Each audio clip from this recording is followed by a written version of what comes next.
Welcome back to our channel, where we delve into the breathtaking drama unfolding before our eyes. Beyond the Gate spoiler, Laya issues another threat: who will pay the price on April 27th? Laya continues to escalate the danger with another chilling move, but her latest threat could lead to consequences beyond anyone's control. Dr. Laya Whitmore in Beyond the Gates is a cunning chief of staff. It turns out she's one of the forces behind the plasma ring. In fact, she's the one who ordered Ren to send the message that Grayson and Jacob clearly received. And now she's up to something again. On Monday, April 27th, spoilers reveal she'll be issuing another threat. Will the mastermind behind the plasma organization be revealed on Monday? Is that Laya or not? This content is for reference only. Thank you for your interest. If you haven't followed us yet, please scroll down and subscribe. The suffocating grip of absolute control has never been more terrifying than in the meticulously calculated machinations of Dr. Laya Whitmore.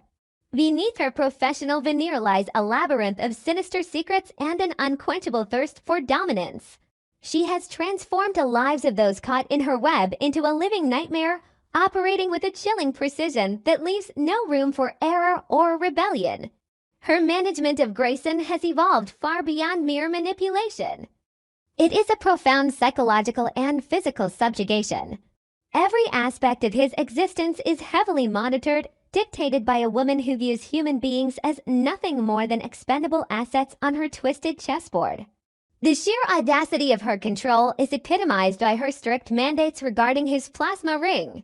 She refuses to allow even the slightest deviation, meticulously dictating the exact position of the plasma drops, turning a piece of technology into an inescapable electronic leash that binds him to her will. This technological tyranny reached a bloody climax when Jacob, operating under the desperate alias of Rashad, dared to challenge her authority. His attempt to alter the ring's configuration was a desperate bid for a sliver of autonomy, a silent rebellion against an omnipotent overseer. But in Laya Whitmore's world, disobedience is met with swift, brutal, and agonizing retribution. She did not merely send a warning. She orchestrated a visceral demonstration of her power by dispatching Ren to deliver a message written in blood. The confrontation was devoid of mercy. Ren's decision to drive a surgical scalpel into Grayson's flesh was a calculated act of terror, transforming a tool of healing into an instrument of profound suffering. The agonizing wound served as a gruesome billboard for Jacob, a stark and horrifying visual representation of the consequences of defiance. Ren's silent, menacing presence and the sheer brutality of the attack forced Jacob into a corner of paralyzing fear, cementing the reality that they are nothing more than hostages in a lethal game where the rules are written by a sociopath. The atmosphere of dread is poised to thicken even further as the fallout from this violence spills into the upcoming week. Another threat has been issued from the cold, calculating lips of Dr. Whitmore, hanging over the entire DMV area like a suffocating shroud. The sheer unpredictability of her wrath has ignited a wildfire of paranoia among everyone connected to her clandestine operations. The burning question of who will be the next to pay the ultimate price for insubordination is driving a wedge of suspicion and terror through the community. The psychological torture of waiting for the axe to fall is pushing individuals to the brink of madness, forcing them to constantly look over their shoulders, terrified that the slightest misstep will invite Ren and his bloody scalpel to their doorstep.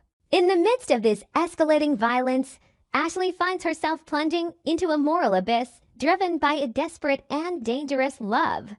The pristine, ethical world she inhabited as a dedicated nurse has been shattered by the horrifying reality of Grayson's secret life.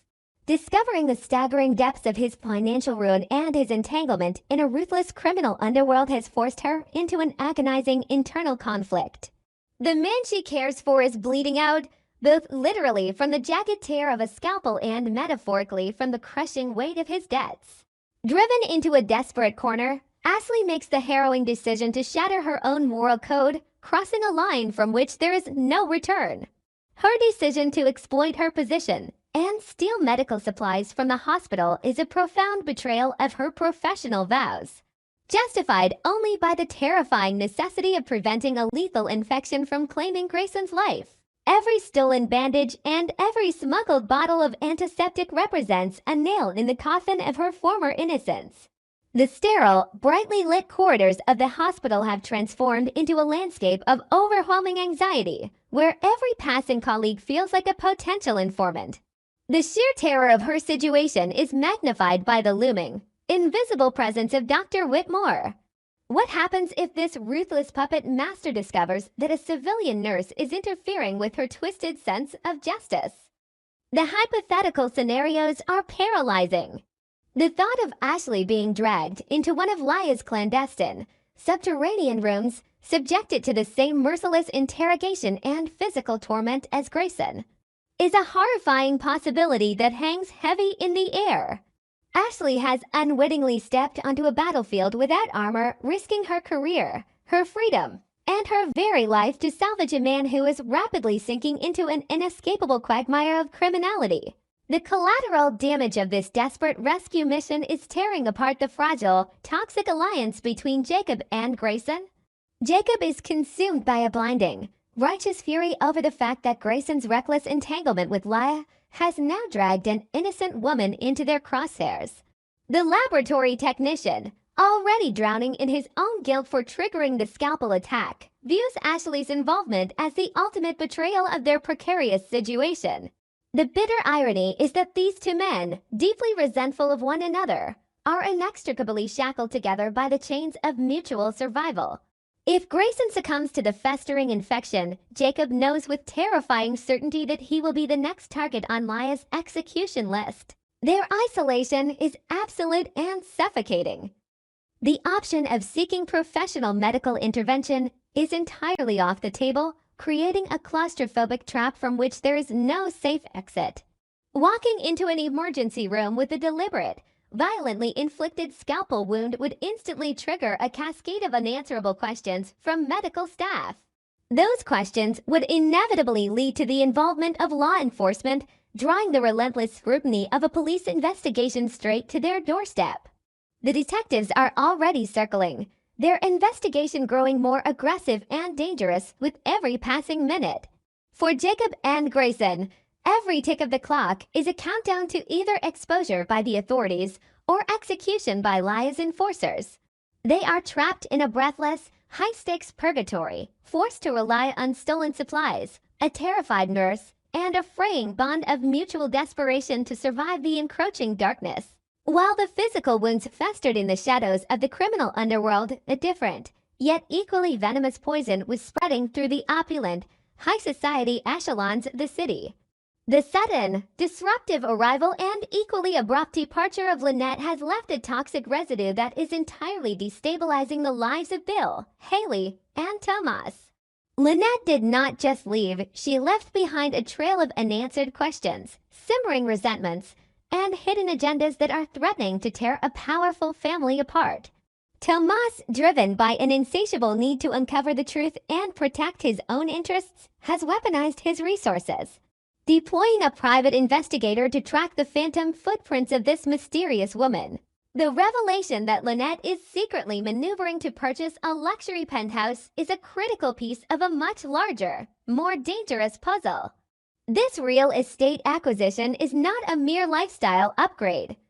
It is a calculated strategic move, a staging ground for whatever manipulative campaign she is silently orchestrating from the shadows.